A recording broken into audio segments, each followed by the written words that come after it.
मैं परमेश्वर को धन्यवाद करता हूँ कि परमेश्वर ने सुंदर सा अवसर दिया कि परमेश्वर के वचन से बातें करूँ। I thank to God that He gave me a very beautiful opportunity to say something His word. आज का जो हमारा जो टॉपिक आज का जो वचन है वो है भजन संहिता 19। Today our verses is from Psalms 119. इस भजन Oh, के 119.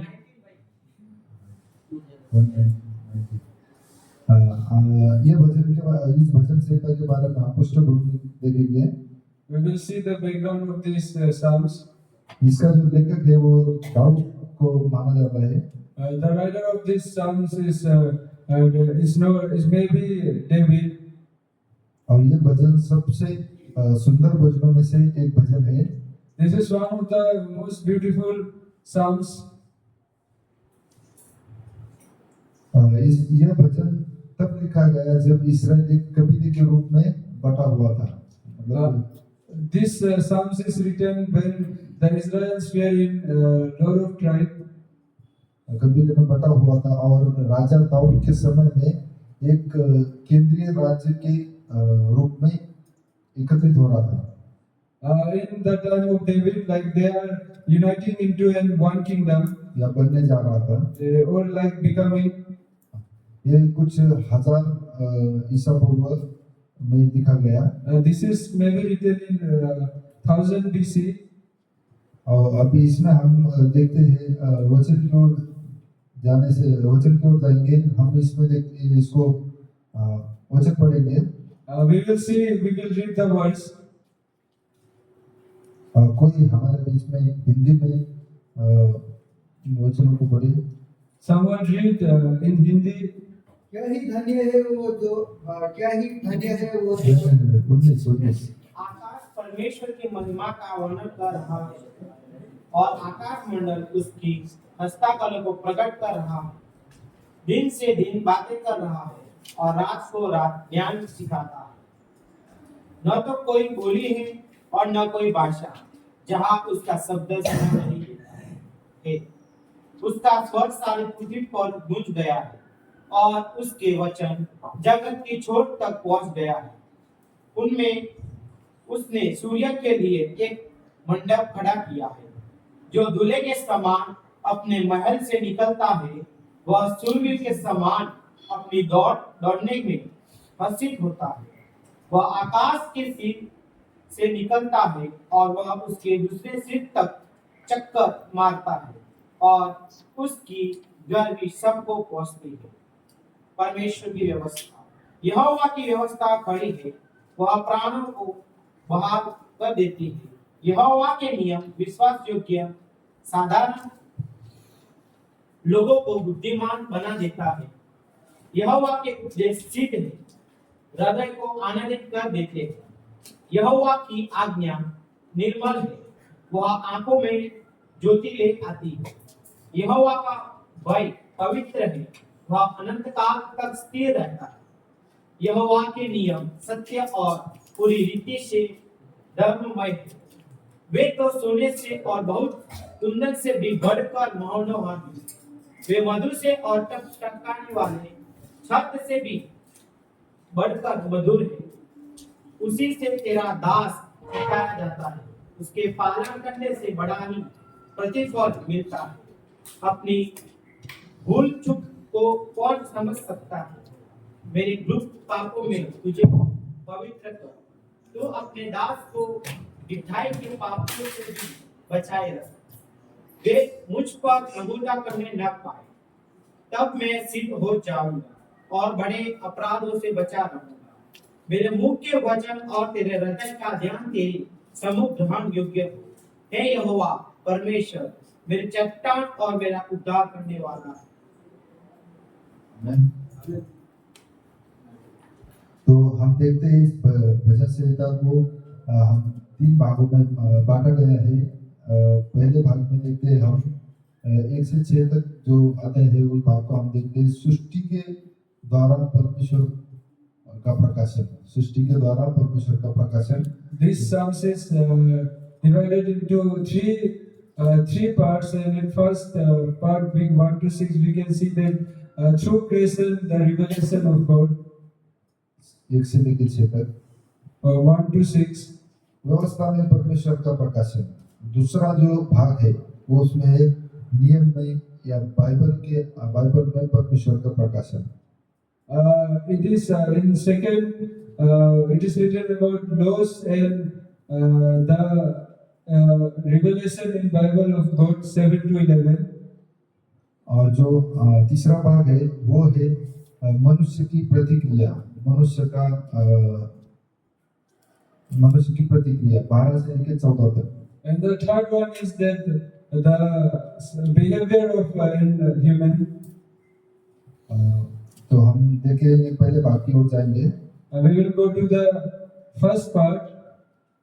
तो यहाँ पर हम देखते हैं कि पहला भाग जो है प्रकृति के द्वारा परमेश्वर अपने आप को प्रकट करता है। In first part, like God is revealing Himself through nature. बहुत बार हमारे मन में तो यहाँ पर होते हुए तो नहीं, लेकिन जब हम बाइबल कॉलेज आने से पहले या अभी भी संसार में बहुत से लोग परमेश्वर पर विश्वास नहीं करते, बहुत से लोग नास्तिक हैं।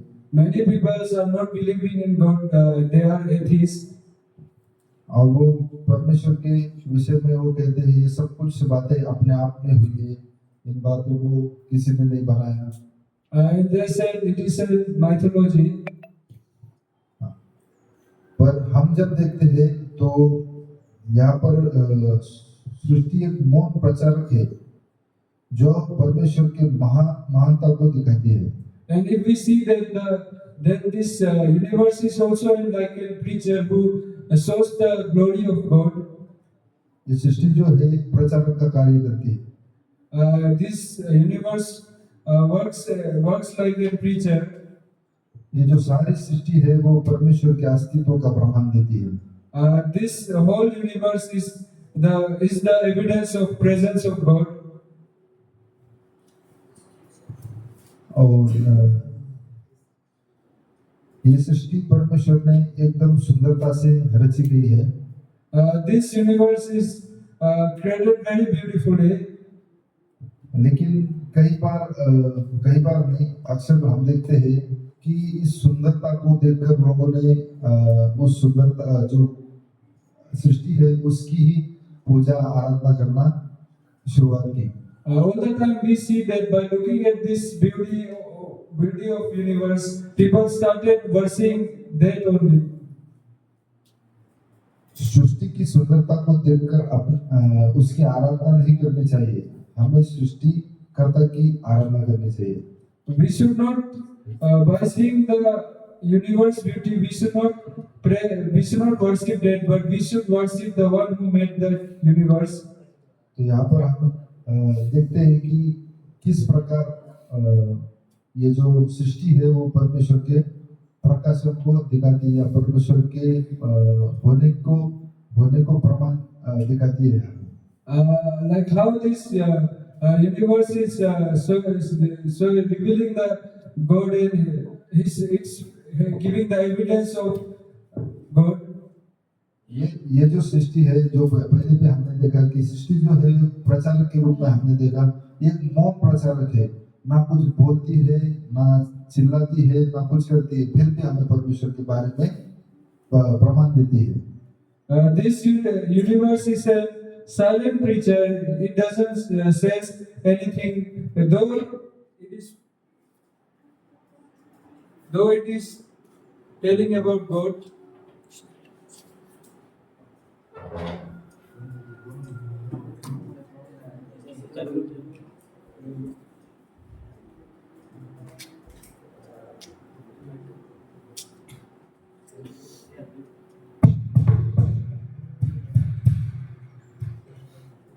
Hello. Mic testing.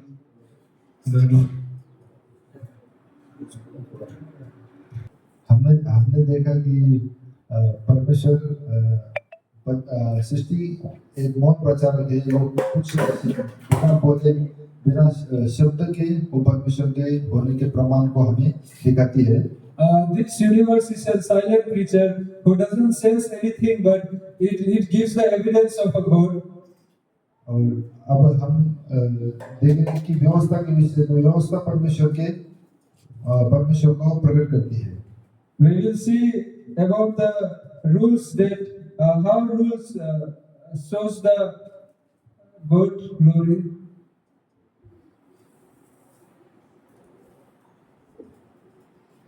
दाऊद यहाँ पर हमें प्रकृति की ओर से परमेश्वर की ओर परमेश्वर की व्यवस्था की ओर ध्यान मोड़ता है। Through David, he is telling true nature for the God. यहाँ पर हम देखते हैं कि व्यवस्था के विषय में दाऊद व्यवस्था की जो बातें मानने से जो आशीर्वाद होते हैं उन बातों को हमें गिनवाता है। By obeying the rules, the blessing that we get, the David says about it. और जो ये व्यवस्था है, व्यवस्था के विषय में हम देखते हैं कि व्यवस्था जो है, सृष्टि जो है परमेश्वर के प्रकाशन को दर्शाती है। वो एक परमेश्वर के बारे में हमें जानने के लिए अवसर देती है सृष्टि। और लेकिन जो this universe shows the revelation of God, and through it we can know the God. लेकिन जो व्यवस्था है, व्यवस्था हमें परमेश्वर की इच्छा के बारे में हमें बताती है। And the rules tells us about what God's will. परमेश्वर को समझने के लिए और भी अच्छे से और परमेश्वर को जानने के लिए हमें व्यवस्था हमें सहायता करती है। To understand more about God and to know Him, the rules helps us. और यहाँ पर जो आखिरी भाग में हम देखते हैं कि दाऊद अपने इन सब अनुभवों के बाद में जो प्रतिक्रिया देता है अपनी, उन बातों को हम देखते हैं। What thou says through these things, we will see that. जब तक हम देखते हैं कि हमारे जीवन में भी हम देखा है, जब हम परमेश्वर को नहीं जानते थे, कुछ लेना देना नहीं था, क्या कर रहे क्या नहीं, परमेश्वर को हम नहीं समझ आता था परमेश्वर के बारे में, व्यवस्था पता नहीं, तो कुछ भी हम कर रहे तो हम करते थे। लेकिन यहाँ पर हम देखते हैं कि जब दाऊद इन सब बातों को बताने के बाद, मैं आखिर में बताता है 11 से लेके 19 से तेरा दास चिताया जाता है, उसके पालन करने से बड़ा ही प्रतिफल मिलता है। अब यहाँ Here this says that, like in chapter verse 11, moreover by them is your servant work, in keeping them there is a great reward. तो यहाँ पर हम देखते हैं कि व्यवस्था के द्वारा जो इंसान का जो प्रतिक्रिया है वो किस प्रकार बदलती है। वो यहाँ पर बहुत सी बातें बोलता है कि मेरा जो चाल चलन है, मेरा जो उठना बैठना है, वो सब परमेश्वर को भाए। मैं पढ़ूंगा वचन 13, तो अपने दास को ढिठाई के पापों से भी बचाए रख, वे मुझ पर प्रभुता करने न पाए, तब मैं सिद्ध हो जाऊंगा और बड़े अपराधों से बचूंगा। 14 वचन, मेरे मुंह के वचन और मेरे हृदय का ध्यान तेरे सम्मुख ग्रहण योग्य हो। In 13 and 14 it is written, keep back your servant also presumptuous sins, let them not have dominion over me. Then I shall be blameless and innocent of great transgression. Let the words of my mouth and the meditation of heart be acceptable in your sight, O Lord, my rock and redeemer. तो यहाँ पर हम इन सब बातों को देखा कि कैसे दाऊद ने उन बातों को बताया, उसने जो प्रतिक्रिया दी, क्या कि पहले परमेश्वर को समझना है, परमेश्वर को जानना है। परमेश्वर के विषय में जब हम जानते हैं और उसकी व्यवस्था से उसकी इच्छा को हम समझते हैं, तब हमारे जो जीवन में जो हमारा जो प्रतिक्रिया है वो इस प्रकार होगी। अब यदि हम वचन को और परमेश्वर को सही रीति से नहीं जानेंगे तो हमारे जीवन में जो ये है, जो हमारी जो प्रतिक्रिया है वो जैसे दाऊद ने दी वैसे हमारी प्रतिक्रिया नहीं होगी। इसलिए हमें इस भजन के अनुसार हमारे जीवन की जो ये बातें हैं, जीवन में जो भी कुछ हम करते हैं इस भजन संहिता के अनुसार जैसे दाऊद ने किया वैसे होना चाहिए। और मैं अभी एक कहानी बताना चाहूँगा। I want to share one story. Okay, भूल गया था। तो एक स्टोरी बताना चाहूँगा। एक छोटा बच्चा होता है, There is a one small child.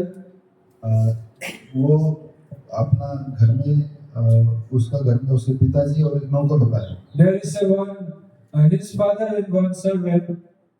और वो जो ये कहानी सुनी होगी आप लोगों ने, वो जो व्यक्ति है जो नौकर है, वो उसने एक बार जो बच्चा है, बच्चे ने क्या किया, गलती से कुछ एक ऐसी गलती कर दिया, उसने उसके हाथ से उनका घर का एक मुर्गी मर गया।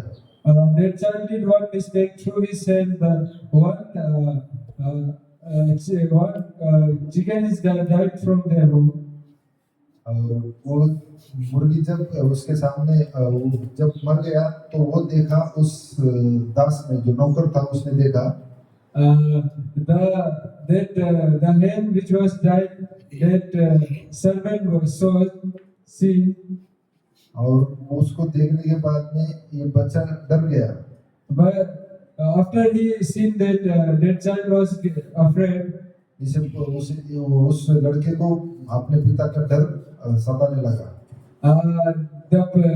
to that child, the fear of that his father was.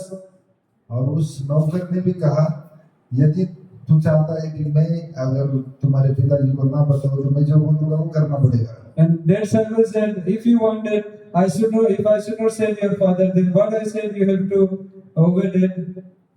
तो वहां पर हम देखते हैं कि वो जो नौकर है, वो अपना सारा काम किससे करवाता था, वो उस बच्चे से वो बच्चे से वो सारा काम करवाता था, और खुद मस्त आराम से मालिक के जैसे खा पी के आराम करता था। बाप जब जाता था तो उस बच्चे को, बच्चा बोले तो छोटा नहीं काम कर सकता है ऐसा बच्चा, तो उसने वो सब बातें की। We can see that servant makes that to do his all the works to that child, and he used to sit very nicely and by eating and enjoying he used to sit.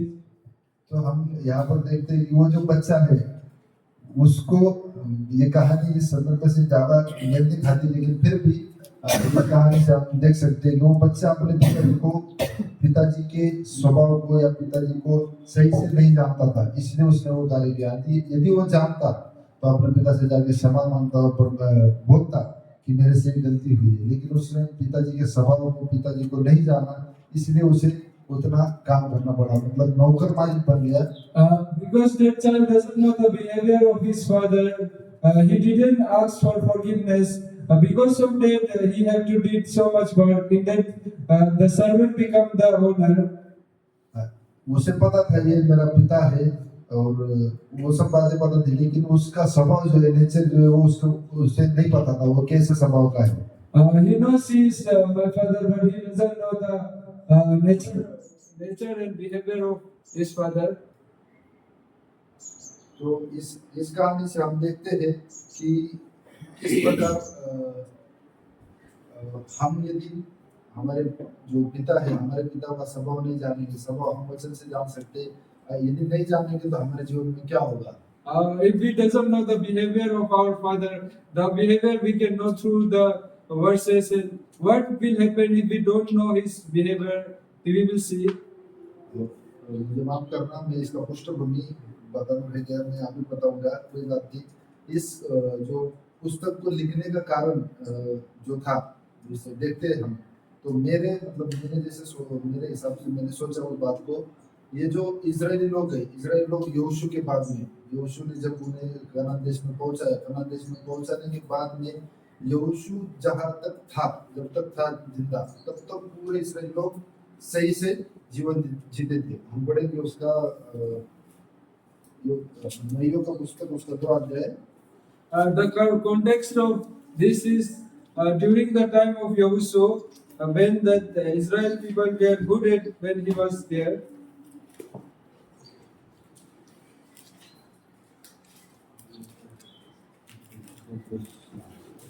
दो का 10 पढ़ेंगे, मैं पढ़ता हूँ time बोलते। और उस पीढ़ी के सब लोग भी अपने अपने पितरों में मिल गए। तब उसके बाद जो दूसरी पीढ़ी हुई, उसके लोग न तो यहोवा को जानते थे और न उस काम को जो उसने इस्राएल के लिए किया था। तो यहाँ पर हम देखते हैं कि इस पुस्तक में इजराइल लोगों को जो एक नई पीढ़ी आया, वो पीढ़ी परमेश्वर के बारे में भी नहीं जानती थी, परमेश्वर के वचन के बारे में भी नहीं जानती थी। इस पुस्तक में हमने बहुत सी बातें देखा है। उन्होंने किसी दूसरे गोत्र के व्यक्ति को क्या बोलते हैं, याजक बोल के रख दिया, मूर्ति की पूजा करते थे। इस बुक में लिखा हुआ है वो सब बातें। They keep some other tribes person as priest, and they are also praising adultery. तो ये यहाँ पर ये जो बुक है, इसके बाद में आता है समय, न्यायों का समय खत्म होने के बाद में जो भविष्यवक्ताओं का समय आता है, उस समय में भी हम देखते हैं ये जो इस्राएली लोग जो है एली के जो पुत्र है, वो परमेश्वर के मंदिर में भी गलत बातें कर रहे थे। After the period of judges, the time of prophets comes. The son of Eliah also doing a bad things in the temple of God. जो उसका शामुएल, उसका पहला शामुएल उसका 7वां अध्याय उसका 2 वचन हम पढ़ेंगे। First Samuel 7 verse 18. और यहाँ पर भी हम देखते हैं न्यायों के रूप में शाऊल नबी के कार्य किर्यातीम में संदूक को रखे वे बहुत दिन अर्थात 20 वर्ष बीत गए और इस्राएल का सारा घराना विलाप करता हुआ यहोवा के पीछे चलने लगा। तब शाऊल ने इस्राएल के सारे घराने से कहा, यदि तुम अपने पूर्ण मन से यहोवा की ओर फिरे हो तो पराये देवताओं और अशर तो देवी को अपने बीच में से दूर करो। तो यहाँ पर भी हम देखते हैं कि वो मूर्ति पूजा में, उन सब बातों में फंसे हुए थे। We can see that they were stuck into an idol worship. तो ये इन बातों से हमें पता चलता है कि जो नया समय था जो इजराइल का, वहाँ पर बहुत से परमेश्वर को लोग मानते थे, अलग अलग परमेश्वर को वो लोग माना करते थे। तो जो वो कबीले में बटे हुए थे, तो इजराइल में जब दाऊद का जो समय था, ये दाऊद का भजन लिखने का जो रीजन है, कारण है, ये ऐसे ही जान पड़ता है कि उन सब लोगों को एक ही परमेश्वर पर, जो सृष्टि का रचयिता है, ना कि सृष्टि है, बल्कि सृष्टि का जो रचयिता है, उससे बताने के लिए इन सब इन बातों को, इस गीत को, भजन को उसने लिखा होगा। This Psalms is written to tell that about the one who made the universe. He wrote this for that. तो यहाँ पर हम इन सब बातों को देखा, और जब तक हम परमेश्वर को नहीं जानेंगे, परमेश्वर को नहीं समझेंगे, तो उस बच्चे की तरह हमारे जीवन में भी बहुत सी बातें होगी जो हम नहीं करना चाहते, वो भी हमें करना मजबूरी होगी। और जब हम परमेश्वर को जानेंगे, समझेंगे, उस समय उस सब चीजों से हम आजाद हो जाएंगे। Till we not understand God, our situation will be also like that child. But when we will know the God, then everything will become good for us. और व्यवस्था जो है वो हमें परमेश्वर की इच्छा को दिखाती है, और परमेश्वर की इच्छा जानना हमारे लिए बहुत जरूरी है। The rules shows us the will of our God, and to know the rules it is very important. मत्ती उसका 7 अध्याय उसका 21 में साफ लिखा हुआ है कि हे प्रभु करने वाले सभी स्वर्ग के राज्य में नहीं जाएंगे। In Matthew chapter it is written clearly, the one who says, "Oh Lord, they will not go to the heaven." और वही व्यक्ति जो परमेश्वर की इच्छा के अनुसार चलता है, परमेश्वर की जो वहाँ पर लिखा है कि मेरे पिता की इच्छा के अनुसार जो चलता है, वही स्वर्ग के राज्य में प्रवेश करेगा। The one who works according the will of my Father, he will enter to the kingdom of God. तो यही बातें हैं कि परमेश्वर इस वचन के द्वारा आप सबको भी आशीर्वादित करें। God may bless to all of you through these verses.